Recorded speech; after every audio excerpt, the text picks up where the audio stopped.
रख लिया और उसी जगह पर लेट गए। भैया रात व्यतीत हुई, जैसे ही सवेरा हुआ राम लक्ष्मण उठे, जा करके स्नान ध्यान कर आए और स्नान ध्यान करने के बाद में जब आए तो विश्वामित्र जी से कहने लगे, गुरुदेव प्रातः कहा मुनि सन रघुराई,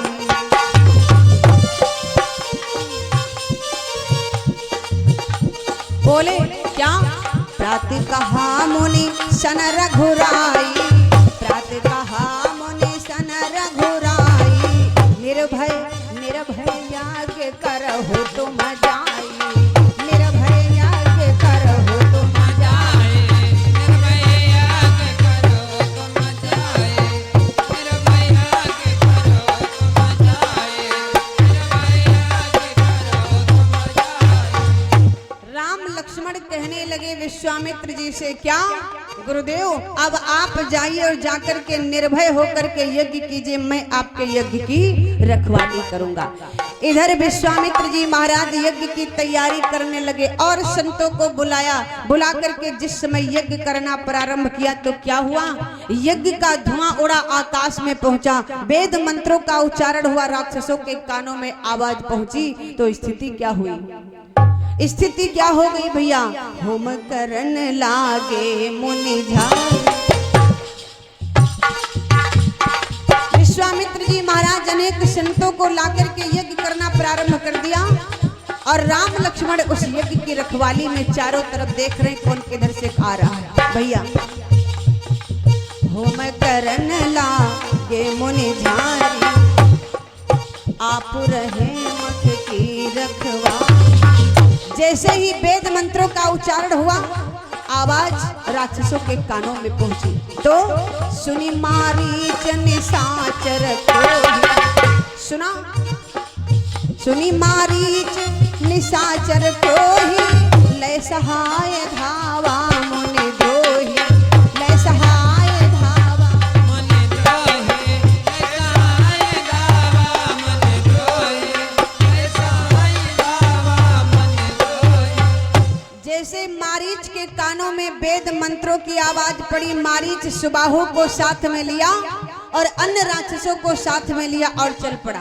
भैया जिस समय चला तो कहां पहुंचा, जहां पर विश्वामित्र जी महाराज यज्ञ कर रहे हैं। और जैसे ही राम ने देखा, जो ही राम ने देखा मारीच को, तो मारीच को देख करके मेरे राम मुस्कुरा गए। भैया मारीच को देख करके मेरे राम मुस्कुरा गए। बाबा जी तो लिख रहे हैं अपनी मानस में, क्या बिनु फन बान राम ते ही मारा। क्यों भगवान राम ने मारीच को बिना फल वाला बाण क्यों मारा भैया? लिखा बाबा जी ने संकेत किया, बिनु फन बान राम ते ही मारा, सतयोजन गा सागर पारा।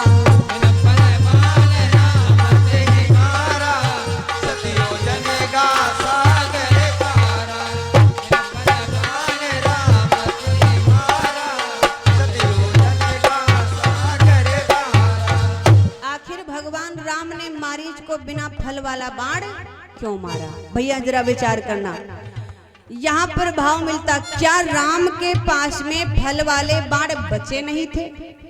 और अगर बचे थे तो फिर बिना फल वाला बाण मारा क्यों? कारण क्या था? मारीच को जान से क्यों नहीं मारा, छोड़ क्यों दिया, समुद्र के उस पार क्यों पहुंचा दिया? भैया अगर राक्षस को छोड़ दोगे तो वो आगे चल करके भयानक रूप ले लेगा। बोलो ले लेगा कि नहीं लेगा? और पहली बात तो राक्षस को छोड़ना ही नहीं चाहिए, लेकिन राम ने मारीच को छोड़ दिया। ये बच्चों को भाई शांत करो, बड़ा उत्पात मचाए, इनको यहां से हटा दो तभी अच्छा रहेगा। भगवान राम ने मारीच को जान से क्यों नहीं मारा? आज भगवान राम सोच रहे हैं क्या कि अगर हमने मारीच को यहीं पर जान से मार दिया तो आगे की सारी विडंबना ही खत्म हो जाएगी, आगे की सारी विडंबना खत्म हो जाएगी, जो लीला रची है वो सारी लीला बेकार हो जाएगी। इसलिए विचार किया क्या कि अगर हमने मारीच को यहीं पर जान से मारा, क्योंकि किसो ने का हिरन कौन बनकर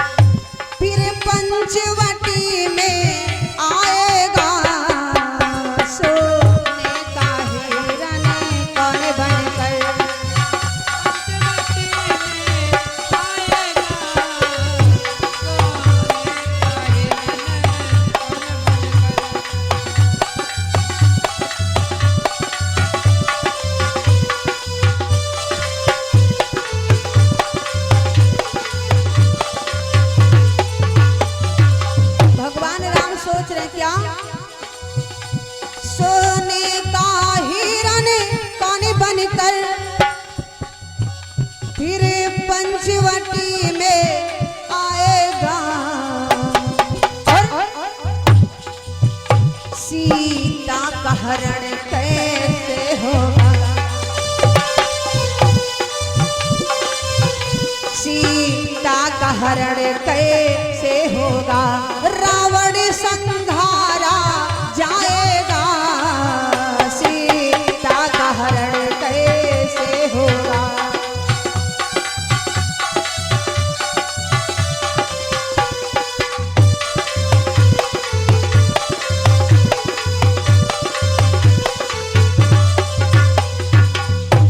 आज भगवान राम सोच रहे हैं अगर हमने मारीच को यहीं पर जान से मार दिया तो फिर पंचवटी में सोने का मृग बन के कौन आएगा।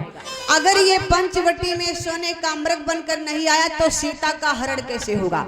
अगर सीता का हरण नहीं हुआ तो फिर रावण का विनाश कैसे होगा, समस्त राक्षसों का वध कैसे होगा। और अगर समस्त राक्षसों का वध नहीं हुआ, रावण जैसे राक्षस का वध नहीं हुआ तो फिर हमारा अवतार किस कारण हुआ है। हमारा अवतार तो इसीलिए हुआ है कि मैं इस पृथ्वी को राक्षसों से हीन कर दूं। और भगवान ने प्रण भी किया है क्या कि राक्षस हीन करऊं मही, प्रभु भुज उठाई प्रण कीन, और सकल ऋषि के आश्रम ही जाई जाई सुख दी।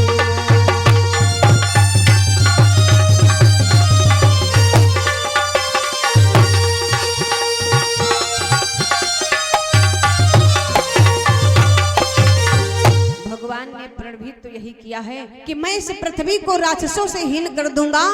और अगर ऐसा नहीं हुआ तो फिर हमारा अवतार किस लिए हुआ। इसलिए मारीच को भगवान राम ने जान से नहीं मारा, इसके ही द्वारा समस्त राक्षसों का विनाश होना है, इसलिए इसे मारना ठीक नहीं। इसलिए भगवान राम ने बिना फल वाला बाण मार करके रावण को मारीच को समुद्र के उस पार पहुंचाया। अब बचा सुबाहु, तो सुबाहु को भगवान राम ने पावक सर सुबाहु पुनि मारा, पावक सर सुबाहु पुनि मारा, अनुज निशाचर कटक संहारा।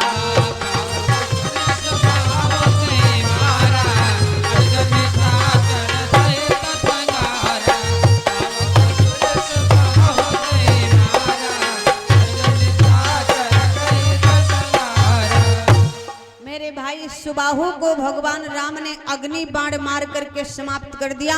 अन्य जो राक्षस थे उनको लक्ष्मण ने मार करके समाप्त किया। इस प्रकार से वहां पर जो राक्षस थे वो मारे गए। और जिस समय राक्षस मारे गए आकाश से फूलों की बारिश होने लगी, भगवान राम के नाम का जय घोष होने लगा। और इधर मारी असुर द्विज निर्भय कारी,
दिनों तक भगवान राम और लक्ष्मण विश्वामित्र जी महाराज के आश्रम पर रुके। वहां पर जो साधु संत महात्मा थे उनको राक्षसों से निर्भय कर दिया। इधर एक दिन ऐसा हुआ, महाराज जनक के वहां से निमंत्रण आया। महाराज जनक के दूत आए हैं विश्वामित्र जी महाराज के पास। विश्वामित्र जी ने उनको बिठाया और पूछने लगे क्या बात है। दूतों ने कहा महाराज हमारे राजा महाराज जनक के वहां उनकी बेटी का स्वयंवर है, सीता का स्वयंवर है, आपको निमंत्रण देने आया हूं, आप भी आइएगा। विश्वामित्र जी महाराज ने कहा बिल्कुल आएंगे। इधर महाराज जनक के वो दूत जब चले गए तो भगवान राम विश्वामित्र जी महाराज के पास में गए और हाथ जोड़ के बोले गुरुदेव आपसे एक बात कहना चाहता हूँ। विश्वामित्र जी ने कहा कहो राम क्या कहना चाहते हो। तो बोले महाराज आप जनकपुर जाओगे। बोले हाँ निमंत्रण आया है तो जाना ही पड़ेगा। तो बोले गुरुदेव बस निवेदन करना चाहता। तो बोले बताओ निवेदन क्या है। राम बोल पड़े गुरुजी हुई जाए कृपा तुम्हारी। महाराज गुरुजी हुई जाए कृपा तुम्हारी, जनकपुर देखन चलियो रे। गुरुजी हुई जाए कृपा तुम्हारी, जनकपुर देखन चलियो रे। गुरुजी हुई जाए कृपा तुम्हारी, जनकपुर देखन चलियो रे। गुरुजी हुई जाए कृपा तुम्हारी, जनकपुर देखन चलियो रे। गुरुजी हुई जाए कृपा तुम्हारी, जनकपुर देखन चलियो गुरुजी हुई जाए कृपा तुम्हारी, जनकपुर देखन चलियो रे।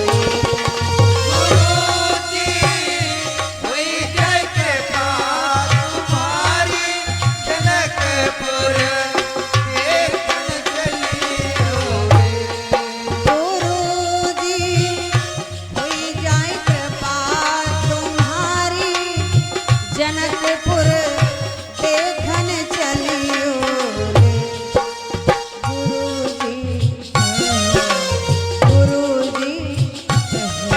गुरुजी हुई जाए कृपा तुम्हारी, जनकपुर देखन चलियो रे। गुरुजी हुई जाए कृपा तुम्हारी, जनकपुर देखन चलियो रे। गुरुजी हुई जाए कृपा तुम्हारी, जनकपुर देखन चलियो। और क्या बोले भगवान जनकपुरी में भूप जुड़े हैं। जनकपुरी में गोप जुड़े हैं। जनकपुरी में गोप जुड़े हैं। भूप जुड़े गुरुवर भूप जुड़े हैं। गोप जुड़े गुरुवर गोप जुड़े हैं। इसलिए गुरुजी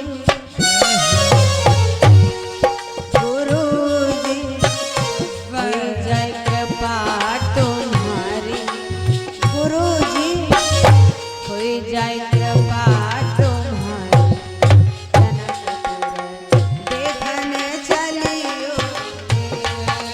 गुरुजी हुई जाए कृपा तुम्हारी, जनकपुर देखन चलियो रे। गुरुजी हुई जाए कृपा तुम्हारी, जनकपुर देखन चलियो रे। प्रेम से बोलिए सच्चिदानंद भगवान की।